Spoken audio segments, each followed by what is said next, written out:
In Baltimore, crews there have taken some major steps towards reopening the city's port after the Francis Scott Key Bridge collapse.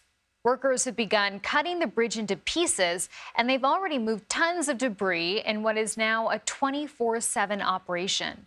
Transportation Secretary Pete Buttigieg spoke about reconstruction of the massive bridge on Face the Nation yesterday.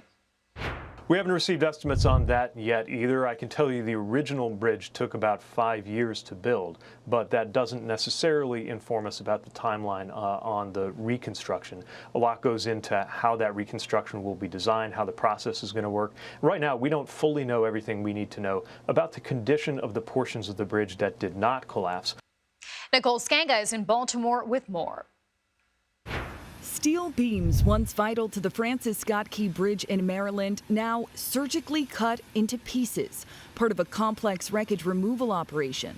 It is a mangled, cantilevered mess. Colonel S.D. Pinchason, unified commander of the U.S. Army Corps of Engineers, says crews will scan an underwater superstructure of concrete and twisted metal after each cut. They're very careful that they're not going to send divers or equipment in without knowing for sure. They're reducing the risk by not guessing. The bodies of 2 construction workers have been recovered. 4 other victims are unaccounted for and presumed dead, and Maryland State Police have identified 4 missing vehicles. There could be potential spots where there are vehicles and possibly maybe the human remains. The U.S. Coast Guard is now marking clear sections of the channel, possible passageways for smaller ships. Captain David O'Connell. I anticipate smaller draft commercial vessels, maybe some small tugs in the next few days. Meanwhile, we're learning more about the actions taken by police moments before the collision.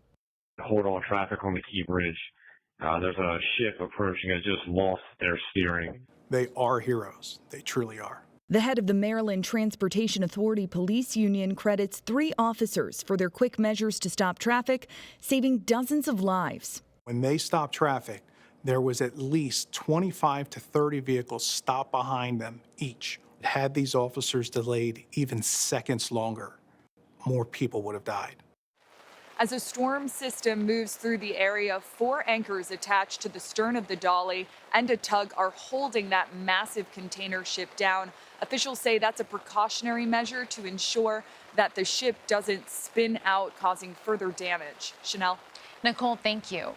CBS News Baltimore reporter Alexus Davila is covering the bridge collapse and joins us now from Dundalk, Maryland. Thanks for being with us, Alexis. Walk us through today's operation. How will this work? Well, we are expecting some changes, especially today because of this rainstorm we're dealing with. We had lightning and thunder early this morning, so we're still working to learn some updates on what the crews will be able to do. But we do know that crews were able to secure the cargo ship and hunker it right down. That way it doesn't move in that surrounding area, destroying any more. And also that this storm won't be swaying it in any direction as well.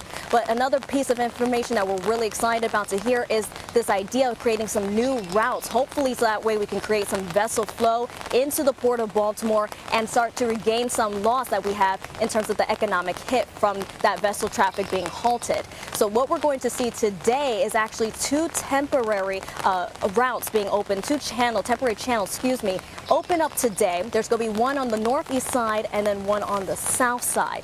But there are some restrictions here. Not any vessel could come right through. We know with the north side, it can accommodate boats that are requiring 10 feet of water or less, and the south side will be accommodating boats requiring 14 feet or less of draft. Now, with that being said, there's still some debris. The U.S. Navy's talked about up to 4,000 tons of debris, but there's some still in that south side area that they want to clear out so that way this can give some flow and have that temporary channel.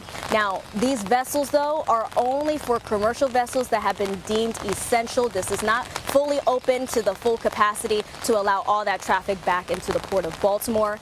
In terms of the wreckage, we know that we're going to expect some more equipment to come over here today as well. We're expecting another crane, this will be number 4, to come and pull up some of that wreckage. And Alexis, I can hear the rain in your shot there. We know more bad weather is on the way right now. How might this impact progress? So we think that this will definitely maybe halt some of the recovery, or excuse me, some of the wreckage efforts trying to collect. We are still working to learn more about the barges and what can be delivered to them as they're pulling more out. So we are staying in contact with the command center to learn a little bit more about how many dive crews may be able to come in today, or what's going to be discussed if it's going to be pushed back a little further, because we know that this rainstorm is not ending today. It will be continuing into Tuesday and into Wednesday. Alexus Davila, thank you.